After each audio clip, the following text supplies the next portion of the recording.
தொகுதி மறுவரையறைக்கு எதிராக சட்டப்பேரவையில் நிறைவேற்றப்பட்ட தீர்மானத்தை பரிசீலித்து சட்ட திருத்தம் மேற்கொள்ள வேண்டும். பிரதமர் மோடிக்கு எழுதியுள்ள கடிதத்தில் முதலமைச்சர் விஜய் வலியுறுத்தல்.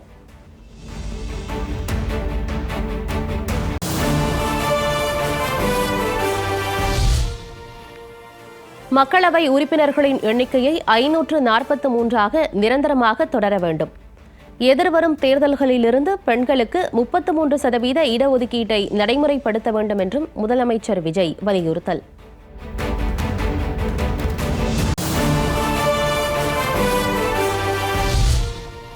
சென்னை மாநகராட்சியில் சொத்து வரி உயர்வு உடனடியாக நிறுத்தி வைப்பு. பொதுமக்கள் ஆட்சேபனை தெரிவித்த நிலையில் மாநகராட்சி ஆணையாளர் சமீரன் அறிவிப்பு.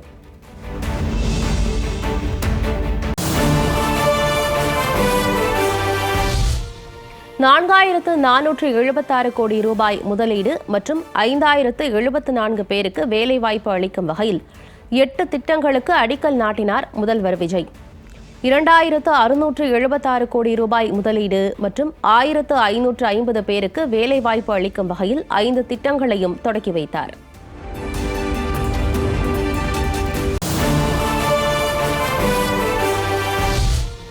தாவேகா அரசு கையெழுத்திட்ட 75% புரிந்துணர்வு ஒப்பந்தங்கள் முந்தைய திமுக ஆட்சியில் இறுதி செய்யப்பட்டவை. முன்னாள் தொழில்துறை அமைச்சர் TRB ராஜா கடும் விமர்சனம்.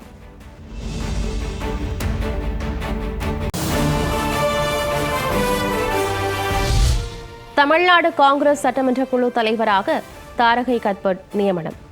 காங்கிரஸ் சட்டமன்ற குழு தலைவராக இருந்த ராஜேஷ்குமார் அமைச்சராக உள்ளதால் மாற்றம்.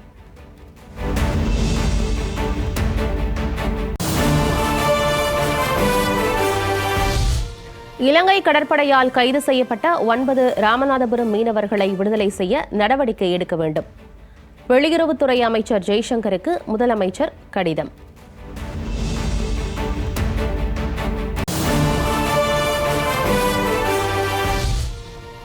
சென்னையில் கோட்டையை நோக்கி தூய்மை பணியாளர்கள் பேரணி. குறைந்தபட்ச ஊதியம், பணி நிரந்தரம் உள்ளிட்ட கோரிக்கைகளை நிறைவேற்ற வலியுறுத்தல்.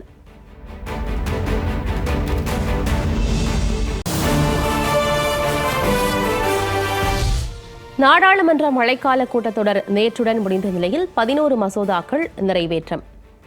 எம்பிக்கள் வந்தே மாதரம் பாடலை பாடி நிகழ்வுகளை நிறைவு செய்ததோடு மக்களவை காலவரையின்றி ஒத்திவைப்பு.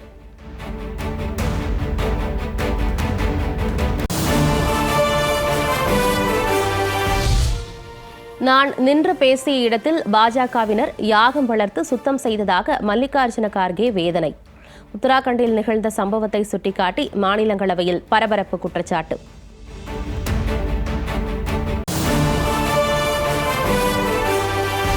கார்கே நின்ற இடத்தில் ஹோமம் வளர்த்து சுத்தம் செய்யப்பட்ட சம்பவம் வேதனை அளிக்கிறது. விசாரணை நடத்தப்படும் என்று மாநிலங்களவையில் மத்திய அமைச்சர் JP நட்டா உறுதி.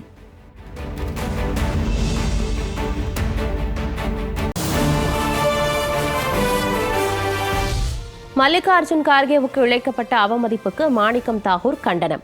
அனைத்து மாவட்ட தலைநகரங்களிலும் இன்று காங்கிரஸ் சார்பில் போராட்டம் அறிவிப்பு.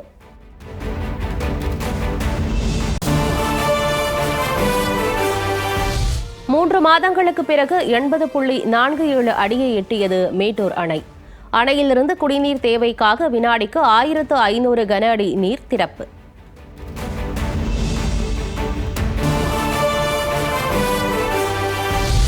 தங்களது உணர்வுகளை நியாயமான முறையில் வெளிப்படுத்த முயற்சிப்பவர்களை ஒடுக்கும் மத்திய அரசு. நீட் தேர்வுக்கு எதிரான டெல்லி மாணவர் போராட்டத்தை சுட்டிக்காட்டி ராகுல் காந்தி விமர்சனம்.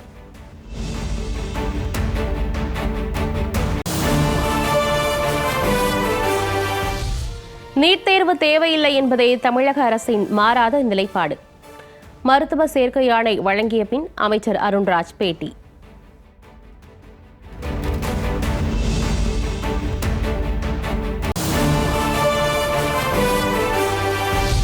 தமிழ்நாடு முழுவதும் அதிமுக நடத்தும் போராட்டத்தில் பங்கேற்க மாட்டோம். அதிருப்தி MLAக்கள் SP வேலுமணி, நத்தம் விஸ்வநாதன் கூட்டாக அறிக்கை.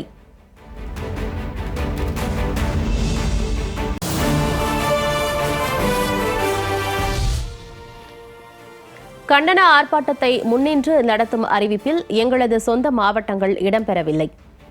வேண்டுமென்றே வேறு மாவட்டங்களுக்கு நியமிக்கப்பட்டு அறிவிப்பு வெளியிடப்பட்டுள்ளதாக எஸ்பி வேலுமணி நத்தம் விஸ்வநாதன் குற்றச்சாட்டு.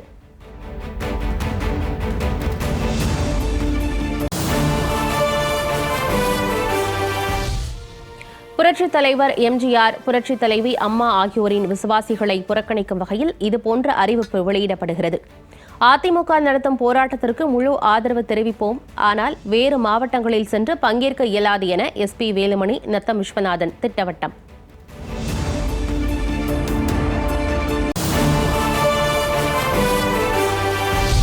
காஞ்சிபுரம் அரசு மருத்துவமனையில் சுமார் 8 மணி நேரத்திற்கும் மேலாக திடீர் மின்தடை.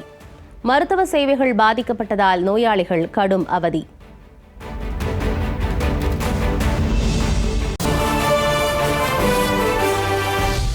இந்தியா உட்பட 40 நாடுகள் மீது கடும் நடவடிக்கையை தொடங்கியது அமெரிக்கா. போலி லேபிள் ஒட்டி அமெரிக்காவிற்குள் பொருட்களை நுழைப்பதாக குற்றச்சாட்டு.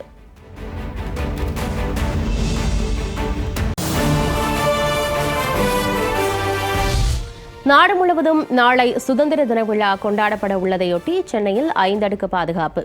விமான நிலையங்கள், ரயில் நிலையங்கள், பேருந்து நிலையங்கள் உள்ளிட்ட இடங்களில் பலத்த காவல்துறை பாதுகாப்பு.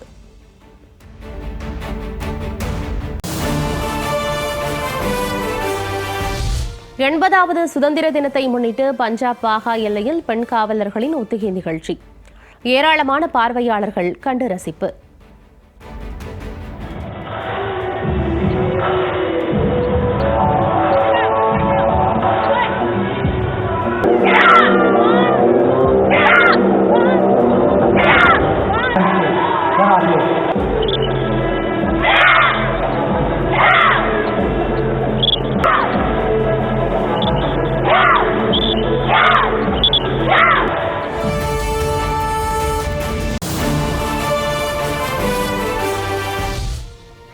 டெல்லியில் மத்திய சுகாதாரத்துறை அமைச்சர் ஜே.பி. நட்டாவுடன் திமுக எம்பி தமிழச்சி தங்கபாண்டியன் சந்திப்பு. நீட் குளறுபடிகளை தடுக்க தேர்வுக்கு முன்பாக தேவையான திருத்த நடவடிக்கைகளை மேற்கொள்ள வலியுறுத்தல்.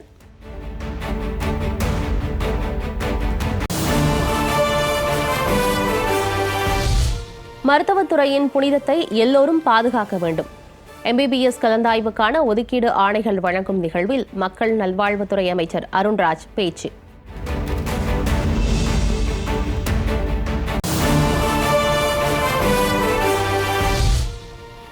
அரசு நிர்ணயிக்கும் கட்டணத்தை மட்டுமே தனியார் மருத்துவக் கல்லூரிகள் வசூலிக்க வேண்டும். தமிழக மக்கள் நல்வாழ்வுத்துறை அமைச்சர் அருண்ராஜ் அறிவுறுத்தல்.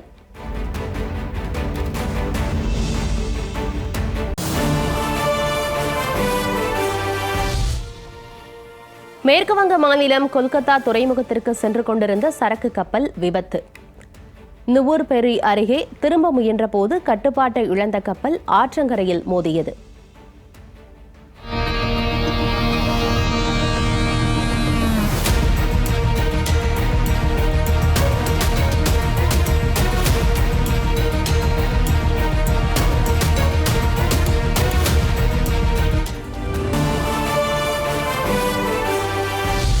கோவை ஆர்எஸ்புரம் பகுதியில் தரமற்ற முறையில் கட்டப்பட்ட தனியார் அடுக்குமாடி கட்டடம். திடீரென ஆட்டம் கண்டதால் அலறியடித்து வெளியேறிய மக்கள்.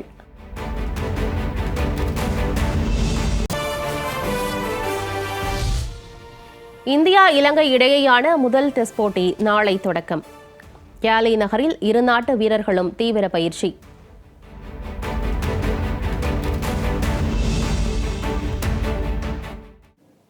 தொகுதி மறுவரையறை குறித்து தமிழக சட்டப்பேரவையில் நிறைவேற்றப்பட்ட தீர்மானத்தை பரிசீலித்து அதற்கேற்ப அரசியலமைப்பு சட்ட திருத்தங்களை மேற்கொள்ள வலியுறுத்தி பிரதமர் நரேந்திர மோடிக்கு முதலமைச்சர் விஜய் கடிதம் எழுதியுள்ளார்.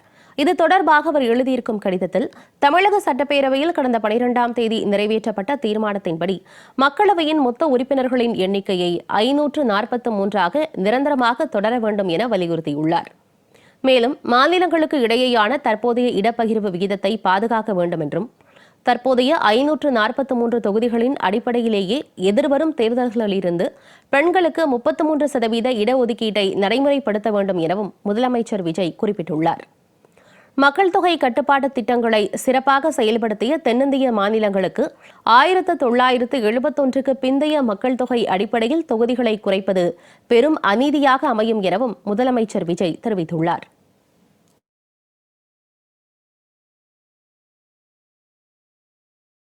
சென்னை மாநகராட்சியில் சொத்து வரி உயர்வை நிறுத்தி வைக்கப்படுவதாக மாநகராட்சி ஆணையாளர் சமீரன் அறிவித்திருக்கிறார். சென்னை மாநகராட்சியில் குறைவாக மதிப்பீடு செய்யப்பட்ட சில சொத்துகளுக்கான வரியை உயர்த்தும் நடவடிக்கை சமீபத்தில் மேற்கொள்ளப்பட்டது. ஆனால் இந்த வரி உயர்த்தப்பட்ட நடவடிக்கைக்கு பொதுமக்கள் தரப்பில் கடும் எதிர்ப்பு கிளம்பியதோடு இதனை மறுபரிசீலனை செய்யுமாறு பல்வேறு கோரிக்கைகளும் முன்வைக்கப்பட்டன. பொதுமக்களின் கோரிக்கைகளை கவனமாக ஆய்வு செய்து சொத்து வரி உயர்த்தப்பட்ட முடிவை உடனடியாக நிறுத்தி வைக்க தீர்மானித்துள்ளதாக மாநகராட்சி ஆணையாளர் சமீரன் அறிக்கை வெளியிட்டுள்ளார். இதன் மூலம் பழைய வரிமுறையே மீண்டும் நடைமுறைக்கு வரும் எனவும் ஏற்கனவே உயர்த்தப்பட்ட வரியை செலுத்திய உரிமையாளர்களுக்கு அந்த தொகை அடுத்தடுத்த அரையாண்டு வரியில் முன்பணமாக ஈடு செய்யப்படும் என்றும் அந்த அறிக்கையில் கூறப்பட்டுள்ளது.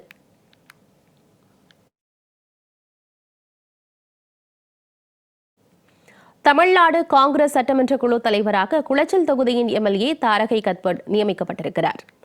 கிள்ளியூர் சட்டமன்ற தொகுதி காங்கிரஸ் எம்எல்ஏ ராஜேஷ்குமார் அமைச்சரானதால் அவர் வகித்து வந்த தமிழக காங்கிரஸ் கமிட்டியின் சட்டமன்ற குழு தலைவர் பதவி காலியானது. இந்நிலையில் சென்னை சத்தியமூர்த்தி பவனில் தமிழக காங்கிரஸ் கமிட்டி கூட்டம் நடைபெற்றது. இக்கூட்டத்தில் கட்சியின் தேசிய தலைமை ஒப்புதலுடன் காங்கிரஸ் சட்டமன்ற குழு தலைவராக குளச்சல் தொகுதி எம்எல்ஏ தாரகை கத்பட் நியமிக்கப்பட்டுள்ளார். துணைத் தலைவராக ஜமால் முகமது யூனுஸ் மற்றும் செயலாளராக பிரவீன் நியமிக்கப்பட்டுள்ளனர். இந்த நியமனங்கள் உடனடியாக நடைமுறைக்கு வருவதாகவும் கட்சி தலைமை அறிவித்துள்ளது. இதற்கான அதிகாரப்பூர்வ அறிவிப்பை தமிழக காங்கிரஸ் கமிட்டி தலைவர் மாணிக்கம் தாகூர் வெளியிட்டுள்ளார்.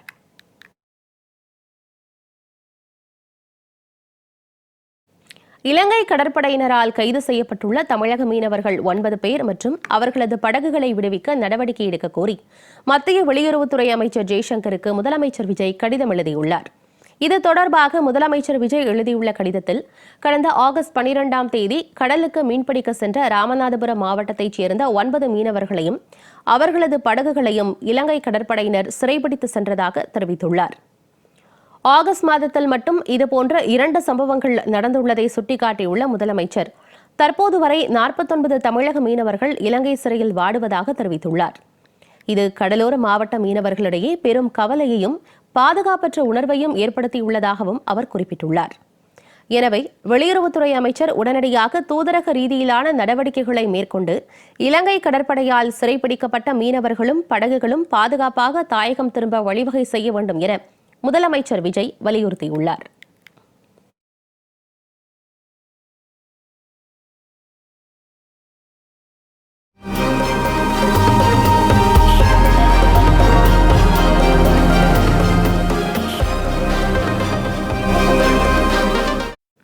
வெற்றி தமிழ்நாடு முதலீட்டாளர்கள் மாநாட்டில் 67,452 கோடி ரூபாய் மதிப்பீட்டில் 97 புரிந்துணர்வு ஒப்பந்தங்கள் கையெழுத்தாகியுள்ளன. இதன் மூலம் 1,21,788 பேருக்கு வேலை வாய்ப்புகள் கிடைக்கும் என்று உறுதியளிக்கப்பட்டுள்ளது. தூத்துக்குடியில் ஸ்கைரூட் ஏரோஸ்பேஸ் நிறுவனம் 250 கோடி ரூபாய் முதலீடு செய்து 500 பேருக்கும், அக்னிகுல் காஸ்மோஸ் நிறுவனம் 400 கோடி ரூபாய் முதலீடு செய்து 1500 பேருக்கும் வேலைவாய்ப்பு அளிக்கிறது. கிருஷ்ணகிரியில் அல்ட்ரா வயலட் நிறுவனம் 779 கோடி ரூபாய் முதலீடு செய்துள்ளது. இதன் மூலம் 4000 பேருக்கு வேலைவாய்ப்பு கிடைக்கும். சென்னையில் அமெரிக்காவைச் சேர்ந்த ஃபார்ச்சூன் 500 நிறுவனம் 477 கோடி ரூபாய் முதலீடு செய்துள்ளது. இதன் வாயிலாக 150 பேருக்கு வேலைவாய்ப்பு கிடைக்கும் என தெரிவிக்கப்பட்டுள்ளது. திருவள்ளூரில் YKK எனும் ஜப்பான் நிறுவனம் 1651 கோடி ரூபாய் முதலீடு செய்து 4316 பேருக்கும், தமிழ்நாட்டில் முதல் முறையாக ஷைலி இன்ஜினியரிங் பிளாஸ்டிக்ஸ் நிறுவனம் 500 கோடி ரூபாய் முதலீடு செய்து 400 பேருக்கும் வேலைவாய்ப்பை அளிக்கின்றன. திருவள்ளூர் மற்றும் தூத்துக்குடி மாவட்டங்களில் ஆஸ்திரேலியாவைச் சேர்ந்த ஆவிட் நிறுவனம் 7000 கோடி ரூபாய் முதலீடு செய்துள்ளது. இதன் மூலம் 12000 பேருக்கு வேலைவாய்ப்பு கிடைக்கும். காஞ்சிபுரத்தில் JK டயர் நிறுவனம் 5143 கோடி ரூபாய் முதலீடு செய்து 3510 பேருக்கு வேலைவாய்ப்பு அளிக்கிறது. காஞ்சிபுரம் ஒரகடத்தில் ஜெர்மனியின் டைம்லர் நிறுவனம் 4000 கோடி ரூபாய் முதலீடு செய்து 400 பேருக்கும், அதேபோன்று காஞ்சிபுரத்தில் மிச்சலி நிறுவனம் 686 கோடி ரூபாய் முதலீடு செய்து 200 பேருக்கும் வேலைவாய்ப்பு அளிக்க உள்ளது.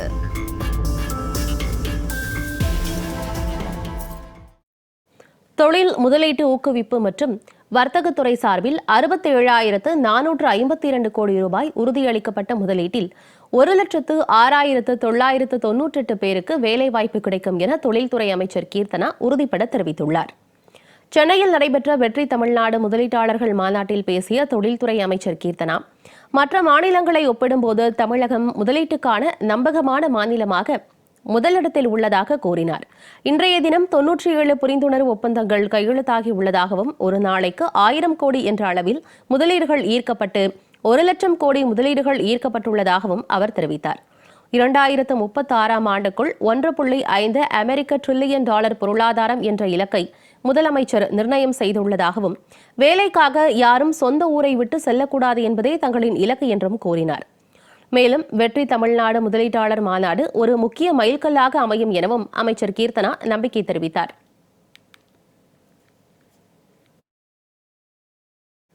தாவேக அரசு நடத்திய முதலீட்டாளர்கள் மாநாட்டில் புதிதாக கையெழுத்தான 97 புரிந்துணர்வு ஒப்பந்தங்கள் முந்தைய திமுக ஆட்சியில் இறுதி செய்யப்பட்டவை என முன்னாள் தொழில்துறை அமைச்சர் TRB ராஜா தெரிவித்திருக்கிறார். இது தொடர்பாக தனது எக்ஸ் தள பக்கத்தில் அவர் வெளியிட்டுள்ள வீடியோவில், தாவேக அரசு நடத்திய வெற்றி தமிழ்நாடு தொழில் முதலீட்டாளர்கள் மாநாட்டிற்கு ஊடகங்களுக்கு அனுமதி மறுக்கப்பட்டது ஏன் என கேள்வி எழுப்பியுள்ளார். மேலும் ஒப்பந்தம் செய்யப்பட்ட 97 நிறுவனங்களின் முழு பட்டியலையும் உடனடியாக வெளியிட வேண்டும் என்று அவர் வலியுறுத்தியுள்ளார். தற்போது கையெழுத்தான ஒப்பந்தங்களில் 75% முதலீட்டு மதிப்பும் 83% வேலை வாய்ப்புகளும் முந்தைய திமுக ஆட்சி காலத்தில் கொண்டுவரப்பட்டு இறுதி செய்யப்பட்டவை என குறிப்பிட்டுள்ள TRB ராஜா, புலிஷன் TN என்ற அமைப்பின் லோகோவை மாற்றியது ஏன் எனவும் கேள்வி எழுப்பியுள்ளார். இந்த கான்க்ளேவுக்கு பிரஸ்ஸையே உள்ள விடல. என்ன கதை, ஏன் இவ்வளோ சீக்கிரசி? இதில் வந்த MOUs எல்லாமே கிட்டத்தட்ட ஒரு 75% வந்து நாங்கள் திராவிட மாடல் ஆட்சியில் ரெடி பண்ணி வச்சுருந்த அந்த திட்டங்கள் தான் அப்படின்னு எல்லாருக்கும் தெரியுது. அது உங்களுக்கும் தெரியும்னு நினைக்கிறேன். நம்ம புல்லிஷ் ஆன் TN லோகோவே மாற்றிருக்கீங்கன்னு சொல்கிறாங்க. அதையுமே எதுக்கு எல்லாத்துலேயும் ஸ்டிக்கர் ஓட்ட தேவையில்லை. இதெல்லாம் வந்து நாங்கள் மார்க்கெட் பண்ணி இவ்வளோ தூரம் ப்ரொஜெக்ட் பண்ணி இவ்வளோ தூரம் ஒரு பப்ளிசிட்டி கொண்டு வந்து வச்சுருக்கோம் அந்த ப்ராடக்ட்டுக்கு. கிட்டத்தட்ட 75% of those MOUs signed today are an outcome of the DMK regime's good work அப்படின்னு சொல்றாங்களே. அப்போ புதிய திட்டங்கள் ஏன் வரல? இந்த 100 நாட்கள்ல ஏன் பெரிய புதிய திட்டங்கள் இன்னும் வரல? டெல்லியில் மக்களவை சபாநாயகர் ஓம் பிர்லா அளித்த தேநீர் விருந்தில் திமுக MP கனிமொழி பங்கேற்றது பேசுபொருளாகியுள்ளது. மத்திய பாஜக அரசை எதிர்த்து தமிழக சட்டமன்ற தேர்தலை காங்கிரசுடன் களம் கண்ட திமுக படுதோல்வி அடைந்தது. தேர்தல் முடிந்தவுடன் தாவேகாவுடன் கூட்டணி அமைத்த காங்கிரஸ், VCK, IUML உள்ளிட்ட கட்சிகளை திமுக கடுமையாக விமர்சித்து வந்தது. அதே சமயம் பாஜகவுடன் திமுக நெருக்கம் காட்டி வருவதாக தாவேக, காங்கிரஸ் உள்ளிட்ட கட்சிகள் விமர்சித்து வந்தன. இந்நிலையில் நாடாளுமன்ற மழைக்கால கூட்டத்தொடர் ஜூலை 20ஆம் தேதி தொடங்கி நேற்றுடன் நிறைவடைந்தது. பல்வேறு பிரச்சினைகளை எழுப்பி எதிர்க்கட்சிகள் கடும் அமளியில் ஈடுபட்டன. இந்நிலையில் மக்களவை சபாநாயகர் ஓம் பிர்லாவின் தேநீர் விருந்தை இந்தியா கூட்டணியில் உள்ள கட்சிகள் புறக்கணித்தன. ஆனால் திமுக MP கனிமொழி தேநீர் விருந்தில் பங்கேற்றது பெரும் விவாதத்தை கிளப்பியுள்ளது. இதன் மூலம் பாஜகவுடன் திமுக நெருக்கம் காட்டி வருகிறதா என்ற கேள்வி எழுந்துள்ளது.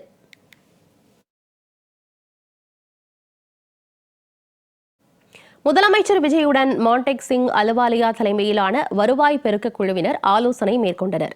தமிழகத்தின் வரி மற்றும் வரியல்லாத வருவாயை அதிகரிப்பதற்கான செயல் திட்டத்தை வகுப்பதற்காக மூத்த பொருளாதார நிபுணரும் திட்டக்குழுவின் முன்னாள் துணைத் தலைவருமான மான்டேக் சிங் அலுவாலியா தலைமையிலான 6 பேர் கொண்ட வருவாய் பெருக்க குழுவை தமிழக அரசு நியமித்தது. இக்குழுவினர் சென்னை தலைமைச் செயலகத்தில் தமிழக முதல்வர் விஜயை சந்தித்து பேசினர். சுமார் 30 நிமிடங்களுக்கு மேலாக நடைபெற்ற இந்த சந்திப்பில் தமிழகத்தின் வரி மற்றும் வரியல்லாத வருவாயை அதிகரிப்பதற்கான செயல் திட்டத்தை வகுப்பது தொடர்பாக ஆலோசனை நடைபெற்றதாக தெரிவிக்கப்பட்டுள்ளது. இந்த சந்திப்பின் போது தமிழக நிதியமைச்சர் மரிய வில்சன் உடனிருந்தார்.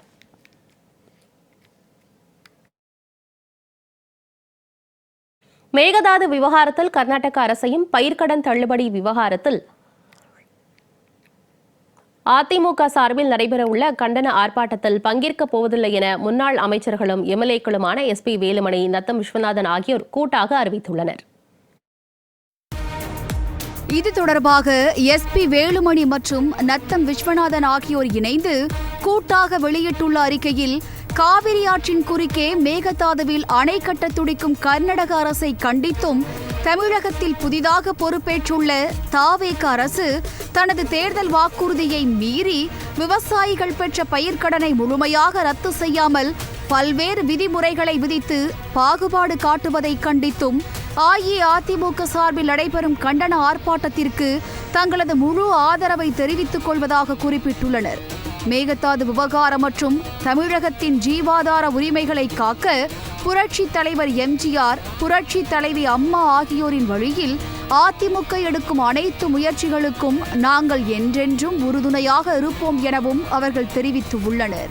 இருப்பினும் இந்த ஆர்ப்பாட்டத்திற்கு தலைமை தாங்க தங்களையும் தங்கமணி, KP அன்பழகன் ஆகிய மூத்த நிர்வாகிகளையும் அவரவர் சொந்த மாவட்டங்களில் நியமிக்காமல் வேண்டுமென்றே வேறு மாவட்டங்களுக்கு நியமித்து அறிவிப்பு வெளியிட்டுள்ளது முற்றிலும் ஏற்றுக்கொள்ள முடியாது எனவும் SP வேலுமணி, நத்தம் விஸ்வநாதன் ஆகியோர் அதிருப்தி தெரிவித்துள்ளனர். எங்களது சொந்த மாவட்டத்தை விடுத்து வேறு மாவட்டங்களுக்கு நியமித்து எடப்பாடி பழனிசாமி அறிவிப்பு வெளியிட்டுள்ளதாகவும், புரட்சி தலைவர் மற்றும் புரட்சி தலைவி அம்மாவின் விசுவாசிகளை புறக்கணிக்கும் வகையில் இதுபோன்ற அறிவிப்பு வெளியிடப்படுவதாகவும் அதிருப்தி தெரிவித்துள்ள முன்னாள் அமைச்சர்களும் MLA-க்களுமான SP வேலுமணி, நத்தம் விஸ்வநாதன் ஆகியோர் கழகத்தின் கண்டன ஆர்ப்பாட்டத்திற்கு முழு ஆதரவு அளித்தாலும் வேறு மாவட்டங்களுக்கு சென்று போராட்டத்தில் கலந்து கொள்ள இயலாது என்பதை திட்டவட்டமாக அறிவித்துள்ளனர். உத்தராகண்டில் நடந்த நிகழ்ச்சி ஒன்றில் தான் நின்று பேசிய இடத்தில் பாஜகவினர் யாகம் வளர்த்து சுத்தம் செய்ததாக மாநிலங்களவை எதிர்க்கட்சித் தலைவர் மல்லிகார்ஜுன கார்கே வேதனையுடன் தெரிவித்தார். கடந்த 8ஆம் தேதி உத்தராகண்ட் மாநிலம்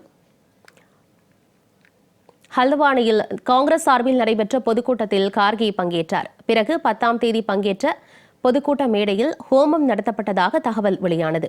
இந்த விவகாரத்தை மாநிலங்களவையில் எழுப்பிய மல்லிகார்ஜுன கார்கே ஹல்துவானியில் பேசிய போது எந்த ஒரு சமூகம் அல்லது மதத்தின் பெயரையும் குறிப்பிடவில்லை என்றும் அரசின் பிரச்சினைகளை மட்டுமே பேசியதாகவும் கூறினார். தமது உரைக்கு பிறகு பாஜகவினர் அந்த மேடையை புனிதப்படுத்த ஹோமம் செய்துள்ளனர் என்றும் ஒரு ஜனநாயகத்தில் இப்படித்தான் நடக்குமா என்றும் தனது அதிருப்தியை வெளிப்படுத்தினார். பட்டியலின சமூகத்தைச் சேர்ந்தவர் என்பதற்காக யாரிடமும் இறக்கப்பட்டு தனக்கு பாதுகாப்பு தாருங்கள் என மன்றாடியதில்லை என்றும் கார்கே ஆவேசமாக தெரிவித்தார். இதற்கு பதிலளித்த அவைத் தலைவரும் மத்திய அமைச்சருமான JP நட்டா கார்கே கூறியது உண்மையிலேயே வருத்தமளிப்பதாக கூறினார். பாஜக இதுபோன்ற செயல்களை ஒருபோதும் ஆதரிக்காது என்றும் இந்த சம்பவம் குறித்து கண்டிப்பாக விசாரணை நடத்தப்படும் என்றும் தெரிவித்தார். மாநிலங்களவை எதிர்க்கட்சித் தலைவர் மல்லிகார்ஜுன கார்கே அவமதிக்கப்பட்ட சம்பவத்திற்கு குடியரசு துணைத் தலைவர் CP ராதாகிருஷ்ணன் கடும் கண்டனம் தெரிவித்துள்ளார். கார்கே அவமதிக்கப்பட்டது என்பது நம் அனைவர் மீதான அவமதிப்பு என்று கூறியுள்ள அவர் இதில் சம்பந்தப்பட்டவர்கள் தண்டிக்கப்பட வேண்டும் என்றும் வலியுறுத்தியுள்ளார்.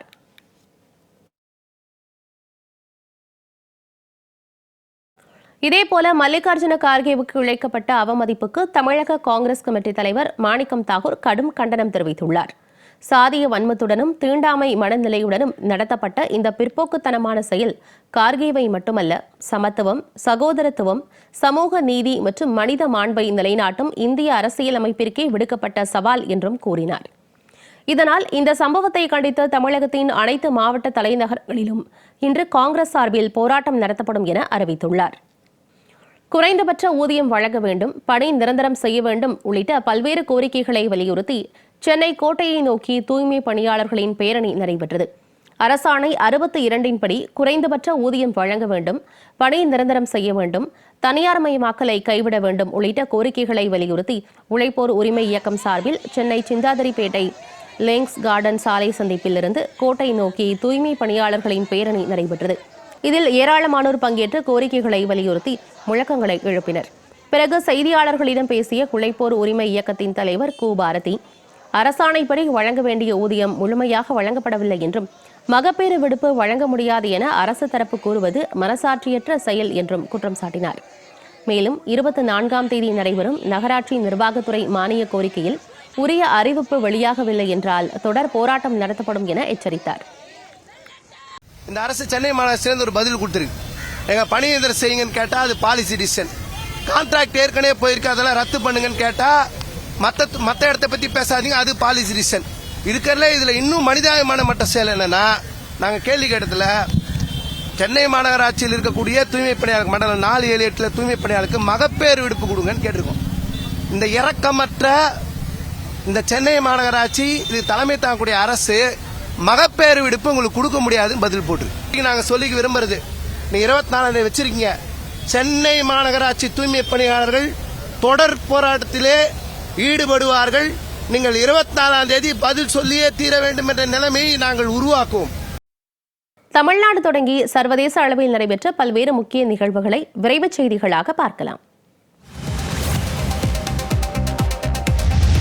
இந்தியாவில் நீதிமன்ற வழக்குகளின் தேக்கத்தை குறைக்க சிறப்பு நீதிமன்றங்களும் குறிப்பிட்ட கால வரையறைக்கு உட்பட்ட விசாரணைகளும் அவசியம் என்று தலைமை நீதிபதி சூரியகாந்த் தெரிவித்தார். அனைத்து வழக்குகளுக்கும் ஒரே போன்ற காலக்கெடுவை நிர்ணயிக்க முடியாது என குறிப்பிட்ட அவர் தகுந்த காலக்கெடுவை முடிவு செய்ய குழு அமைக்கப்பட்டுள்ளதாக கூறினார். மேலும் நீதிபதிகளின் முடிவெடுக்கும் திறனுக்கு தொழில்நுட்பம் ஒரு துணையாக மட்டுமே இருக்க வேண்டுமே தவிர அதுவே நீதிபதியாகிவிடக் கூடாது என்றும் அவர் வலியுறுத்தினார்.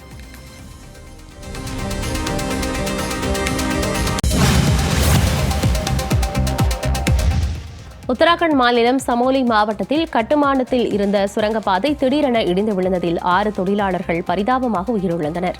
தகவல் அறிந்து விரைந்த தேசிய மற்றும் மாநில பேரிடர் மீட்புப் படையினர் உடனடி மீட்பு நடவடிக்கையில் ஈடுபட்டு 14 தொழிலாளர்களை படுகாயங்களுடன் மீட்டு மருத்துவமனைக்கு அனுப்பி வைத்தனர். சுரங்கத்திற்குள் நீர் மற்றும் இடிபாடுகள் புகுந்ததால் எஞ்சிய தொழிலாளர்களை மீட்கும் பணி தீவிரமாக நடைபெற்று வருகிறது. இச்சம்பவம் குறித்து ஆழ்ந்த கவலை தெரிவித்துள்ள முதல்வர் புஷ்கர் சிங் தாமி மீட்புப் பணிகளை போர்க்கால அடிப்படையில் விரைவுபடுத்த அதிகாரிகளுக்கு உத்தரவிட்டார்.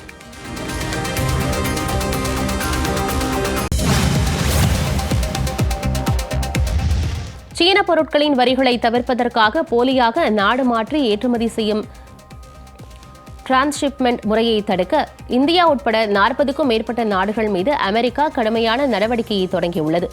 வெள்ளை மாளிகை வெளியிட்டுள்ள அறிக்கையில் சீனா தனது பொருட்களை பிற நாடுகளின் வழியே அனுப்பி போலி லேபிள் ஒட்டி அமெரிக்காவிற்குள் நுழைப்பதாக குற்றம் சாட்டியுள்ளது. இதில் இந்தியா டயர் 1 பட்டியலில் சேர்க்கப்பட்டுள்ளது. இந்த முறைகேட்டில் ஈடுபடும் நாடுகள் மீது கடும் அபராதம் மற்றும் கூடுதல் வரிகள் விதிக்கப்படும் என அமெரிக்கா எச்சரித்துள்ளது. AI தொழில்நுட்பம் மூலம் துறைமுகங்களிலேயே இதை கண்டறிய அமெரிக்கா புதிய அமைப்பையும் உருவாக்கியுள்ளது.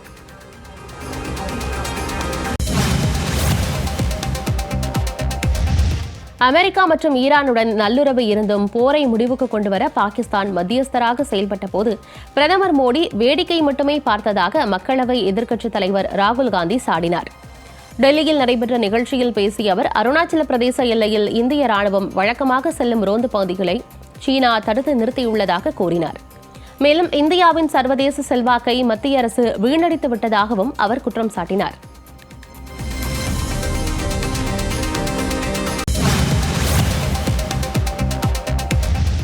நீட் தேர்வு தேவையில்லை என்பதை தமிழக அரசின் மாறாத நிலைப்பாடு என்று மக்கள் நல்வாழ்வுத்துறை அமைச்சர் அருண்ராஜ் தெரிவித்துள்ளார். சென்னையில் 7.5% உள்ஒதுக்கீட்டின் கீழ் தேர்வு செய்யப்பட்ட 614 அரசு பள்ளி மாணவர்களுக்கான மருத்துவ சேர்க்கை ஆணைகளை வழங்கிய பின் பேசிய அவர் நீட் தேர்வினால் தனியார் பயிற்சி மையங்களே அதிகம் பயனடைவதாக குற்றம் சாட்டினார். மேலும் மாணவர்களிடம் அதிக கட்டணம் வசூலிக்கும் தனியார் மருத்துவக் கல்லூரிகள் மீது கடுமையான நடவடிக்கை எடுக்கப்படும் என்றும் ஸ்டான்லி மருத்துவமனை சர்ச்சையில் தொடர்புடைய வீடியோ 5 மாதங்களுக்கு முன்பு திட்டமிட்டு எடுக்கப்பட்டது என்றும் அவர் விளக்கமளித்தார்.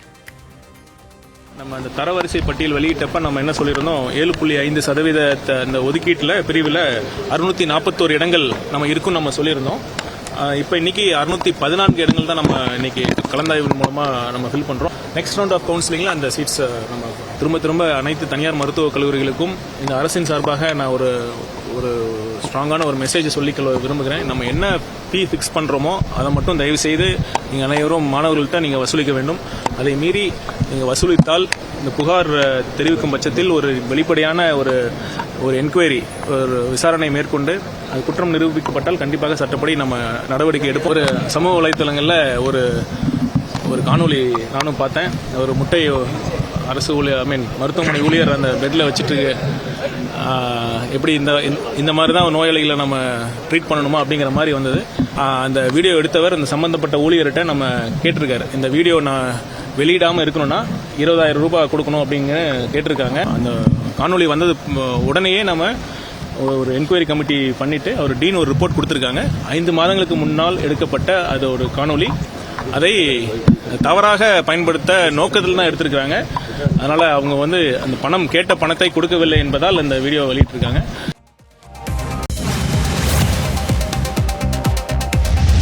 வெளிநாட்டில் பயிலும் 362 ஆதி திராவிட மாணவர்களின் உதவித்தொகைக்காக 131 கோடி ரூபாய் ஒதுக்கீடு செய்யப்பட்டுள்ளதாக சமூக நீதித்துறை அமைச்சர் வன்னியரசு தெரிவித்துள்ளார். சென்னை தலைமைச் செயலகத்தில் செய்தியாளர்களிடம் பேசிய அவர், ஆணவ படுகொலைக்கு எதிராக தனி சட்டம் இயற்றுவது குறித்து பாட்ஷா கமிட்டி அறிக்கை சமர்ப்பித்தவுடன் முதல்வர் முடிவெடுப்பார் என்றும், தவறு செய்தோர் மீது தயவு தாட்சியமின்றி நடவடிக்கை எடுக்கப்படும் என்றும் அவர் உறுதியளித்தார். இந்த கவர்மெண்ட் வந்த பிறகு 131 கோடி ரூபா இந்த ஸ்காலர்ஷிப்புக்கு மட்டுமே நாங்கள் ஒதுக்கியிருக்கோம். எங்களுடைய முதல்வர், மாண்புமிகு முதல்வர் அவர்களுக்கு இந்த நேரத்தில் நாங்கள் நன்றியை சொல்ல கடமைப்பட்டிருக்கோம். கேஎன் பாட்ஷா அவர்கள் இன்னும் 9 மாதங்கள் எக்ஸ்டெண்ட் பண்ண கேட்குறாங்க. அதில் அவர் விக்டிம்ஸை மட்டும்தான் பார்த்து அவங்களுடைய இதை கேட்டிருக்கிறாங்க. பொலிட்டிக்கல் பார்ட்டியினுடைய கருத்துக்கள் என்ன கேட்டதுக்கப்புறம் கட்டாயம் எக்ஸ்டெண்ட் பண்ணணும். அதில் எந்த மாற்று கருத்தும் இல்லை. ஏன்னா கருத்து கேட்டதுக்கப்புறம் தானே பண்ணுவாங்க. அதனால் அந்த அடிப்படையில் இந்த ஆணவ படுகொலை தொடர்பான அந்த சட்டம் இயற்றுவதற்கு முன்பான இந்த அறிக்கையை பெற்றுக்கொண்டு அதன் அடிப்படையில் மாண்புமிகு முதல்வர் அவர்கள்ட்ட நாங்கள் கொடுப்போம். உத்தரப்பிரதேச மாநிலம் வாரணாசியில் பைக் ஷோரூம் ஒன்றுக்குள் புகுந்த திருடன் ஒருவன் சுமார் 4.5 மணி நேரம் ஜாலியாக பொழுதை கழித்துவிட்டு 4.5 லட்சம் ரூபாய் மதிப்புள்ள சொகுசு பைக்கை திருடி சென்றுள்ள விசித்திர சம்பவம் அரங்கேறியுள்ளது. ஷோரூமுக்குள் நுழைந்த அந்த திருடன் தனக்காக காஃபி போட்டு குளித்து துணிகளை உலர்த்தி லுங்கி டான்ஸ் பாட்டுக்கு ஜாலியாக நடனமும் ஆடியுள்ளான். இந்த காட்சிகள் அனைத்தும் அங்குள்ள சிசிடிவி கேமராவில் பதிவாகி இணையத்தில் வைரலாகி வருகிறது. இச்சம்பவம் தொடர்பாக வழக்கு பதிவு செய்துள்ள வாரணாசி மண்டல போலீசார் தீவிர விசாரணையில் ஈடுபட்டு வருகின்றனர்.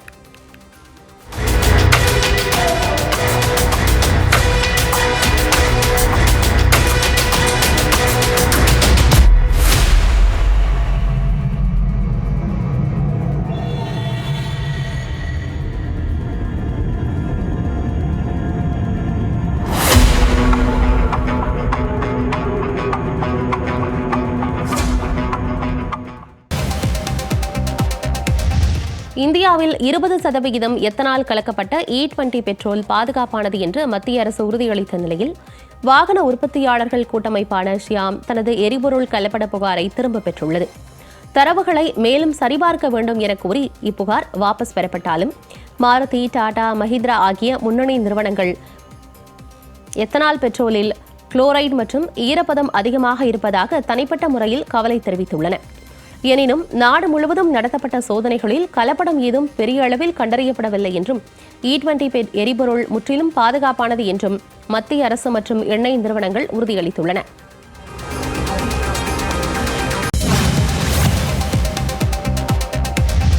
பரப்பன அக்ரஹாரா சிறையில் நடத்தப்பட்ட அதிரடி சோதனையை தொடர்ந்து முன்னாள் MP பிரஜ்வல் ரேவண்ணா VIP சிறை அறையிலிருந்து சாதாரண அறைக்கு மாற்றப்பட்டுள்ளார்.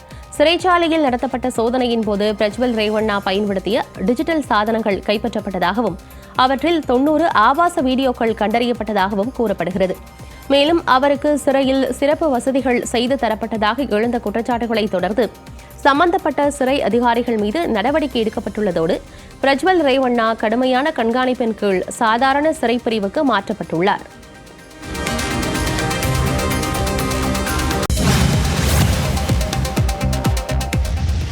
கடுமையான மின்சார மற்றும் எரிபொருள் பற்றாக்குறை காரணமாக வங்கதேசத்தில் இரவு 8 மணிக்கு மேல் வணிக வளாகங்களை மூடவும் விளம்பர பலகைகளின் மின்சாரத்தை அணைக்கவும் அந்நாட்டு அரசு உத்தரவிட்டுள்ளது.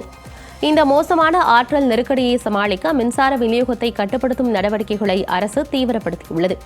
இந்நிலையில் வங்கதேசத்திற்கு உதவ முன்வந்துள்ள இந்தியா தனது மின் தொகுப்புகள் மூலம் கூடுதல் மின்சாரத்தை வழங்கி அந்நாட்டின் ஆற்றல் தட்டுப்பாட்டை போக்க தேவையான நடவடிக்கைகளை மேற்கொண்டு வருகிறது.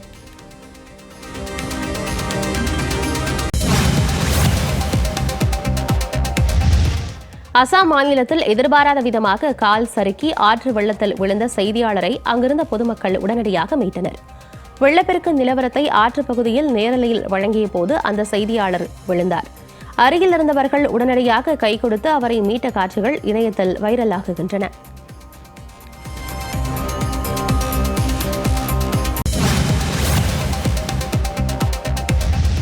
நடிகர் விஜயை ஜோசப் விஜய் என குறிப்பிட்ட விவகாரத்தில் நாம் தமிழர் கட்சியின் ஒருங்கிணைப்பாளர் சீமானை நடிகை விஜயலட்சுமி மறைமுகமாக சாடியுள்ளார்.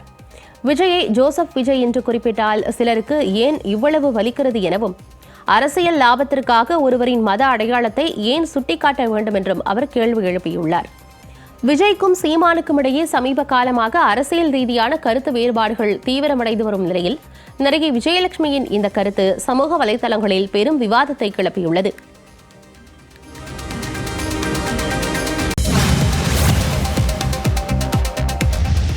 தான் பெற்ற பட்டமளிப்பு சான்றை சிறையில் இருக்கும் தந்தையிடம் நேரில் காட்டி மகிழ்ந்த மகளின் நிகழ்ச்சி வீடியோ இணையத்தில் வைரலாகி வருகிறது. சிறை வளாகத்திற்கு வெளியே நின்று தனது கடின உழைப்பால் பெற்ற பட்டப்படிப்பு சான்றை தந்தைக்கு காட்டி தனது மகிழ்ச்சியை அந்த மகள் பகிர்ந்து கொண்டார். கடினமான சூழ்நிலையிலும் தந்தையை இந்த முக்கிய தருணத்தில் பங்கெடுக்க வைத்த மகளின் அன்பை பார்த்து பலரும் நெகிழ்ந்து பாராட்டி வருகின்றனர்.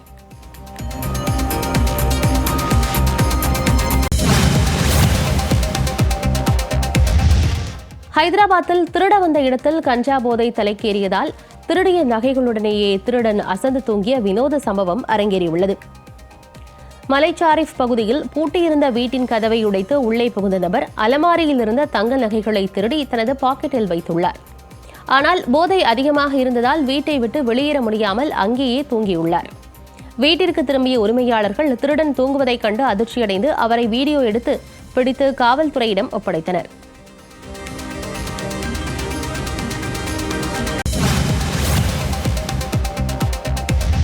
மதுரை மாவட்டம் திருமங்கலம் அருகே மது பாட்டில்கள் ஏற்றி சென்ற லாரி கவிழ்ந்து விபத்துக்குள்ளானது. சென்னை வளசரவாக்கத்திலிருந்து 79,200 மது பாட்டில்களை லாரியில் ஏற்றிக்கொண்டு வரதராஜன் என்பவர் திருநெல்வேலி நோக்கி சென்று கொண்டிருந்தார். திருமங்கலம் அருகே நல்லமநாயக்கன்பட்டி விலக்கு பகுதியில் குறுக்கே வந்த ஆடுகள் மீது மோதாமல் இருக்க ஓட்டுநர் திடீரென பிரேக் அடித்ததால் கட்டுப்பாட்டை இழந்த லாரி சாலையோர பள்ளத்தில் கவிழ்ந்தது. இந்த விபத்தில் ஆயிரக்கணக்கான மது பாட்டில்கள் கீழே கொட்டி கிடந்த நிலையில் அவ்வழியாக சென்றவர்கள் மது பாட்டில்களை எடுத்து சென்றுள்ளனர். தகவல் அறிந்து வந்த போலீசார் மது பாட்டில்களுக்கு பாதுகாப்பு கொடுத்தனர்.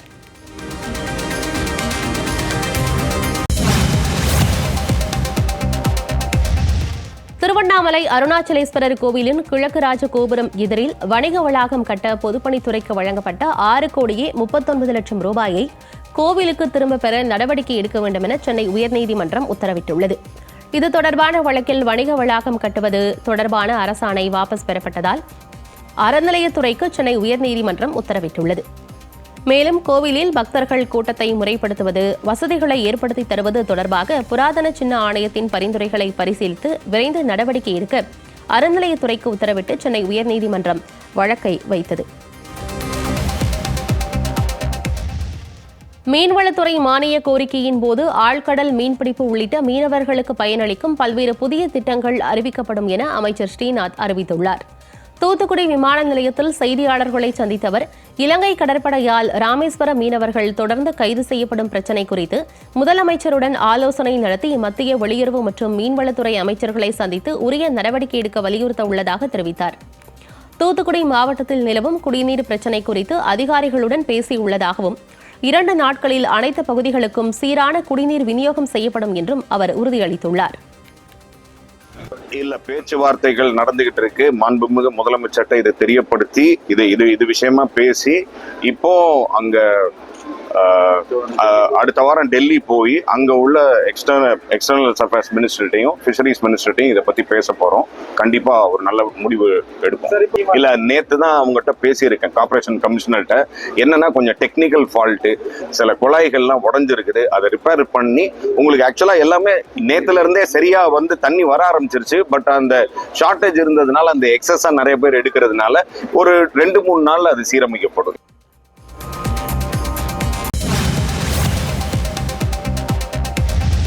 சைவ வைணவ சமயங்கள் மற்றும் பெண்கள் குறித்து சர்ச்சைக்குரிய வகையில் பேசியது தொடர்பான வெறுப்பு பேச்சு வழக்கில் முன்னாள் அமைச்சர் பொன்முடி சென்னை ஜார்ஜ் டவுன் நீதிமன்றத்தில் ஆஜராகினார். கடந்த 2025ஆம் ஆண்டு தொடரப்பட்ட இந்த வழக்கை ரத்து செய்யக்கோரி பொன்முடி தாக்கல் செய்த மனுவை சென்னை உயர்நீதிமன்றம் கடந்த மாதம் 2ஆம் தேதி தள்ளுபடி செய்ததோடு வழக்கை 6 மாதங்களுக்குள் முடிக்குமாறும் உத்தரவிட்டிருந்தது. இந்நிலையில் இவ்வழக்கு விசாரணைக்கு வந்தபோது புகார்தாரர் உமா ஆனந்தனிடம் விசாரணை நடத்தி வாக்குமூலம் பெற வேண்டும் என பொன்முடி தரப்பில் மனு அளிக்கப்பட்டது. இதை கேட்ட நீதிபதி உமா ஆனந்த் தரப்பு பதிலளிக்க உத்தரவிட்டு வழக்கு விசாரணையை வரும் 28ஆம் தேதிக்கு ஒத்திவைத்தார்.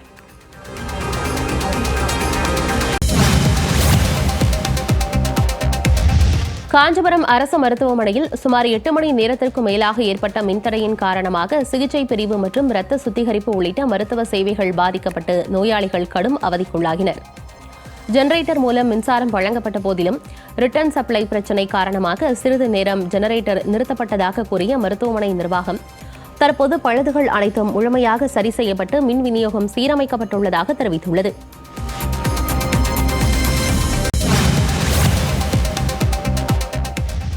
மேட்டூர் அணையின் நீர்மட்டம் 3 மாதங்களுக்கு பிறகு 80.47 அடியாக உயர்ந்துள்ளது.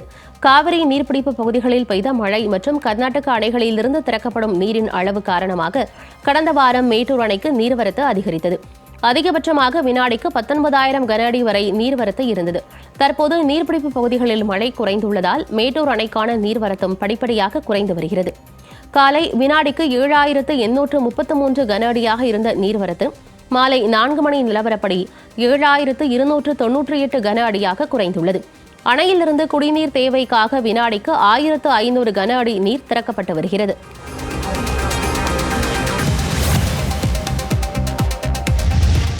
திருவாரூர் அரசு மருத்துவக் கல்லூரி மருத்துவமனையில் உள்ள அம்மா உணவகத்தில் பணிபுரிவோருக்கு நீண்ட காலமாக ஊதியம் தரப்படவில்லை என ஊழியர்கள் குற்றம் சாட்டியுள்ளனர்.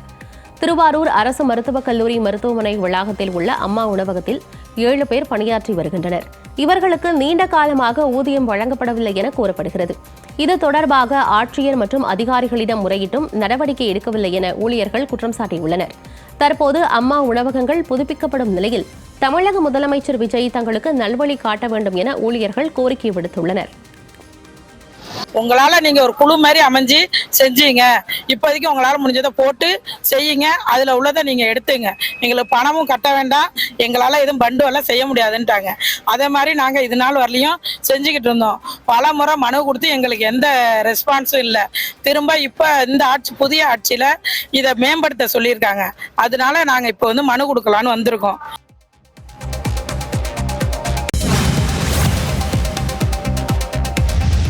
சுதந்திர தின விழாவை முன்னிட்டு சென்னை சென்ட்ரல் ரயில் நிலையத்தில் ஆர்பிஎஃப் காவலர்களின் சிறப்பு இசை நிகழ்ச்சி வெகு விமரிசையாக நடைபெற்றது. இந்த நிகழ்ச்சியில் ஆர்பிஎஃப் இசைக்குழுவினர் நாட்டுப்பற்றையும் தேசபக்தியையும் வெளிப்படுத்தும் வகையிலான பல்வேறு பிரபல தேசபக்தி பாடல்களை திறம்பட இசைத்து காட்டினர். ரயில் நிலையத்திற்கு வந்திருந்த ஏராளமான பயணிகள் மற்றும் பொதுமக்கள் பயணத்தையும் தாண்டி ஆர்பிஎஃப் இசைக்குழுவினரின் இனிமையான இசையை மிக ஆர்வத்துடன் கேட்டு ரசித்தனர். மேலும் நிகழ்வில் கலந்து கொண்ட அதிகாரிகள் ஆர்பிஎஃப் இசைக்குழுவினரின் சிறப்பான முயற்சிக்கும் இசை திறமைக்கும் பாராட்டு தெரிவித்தனர்.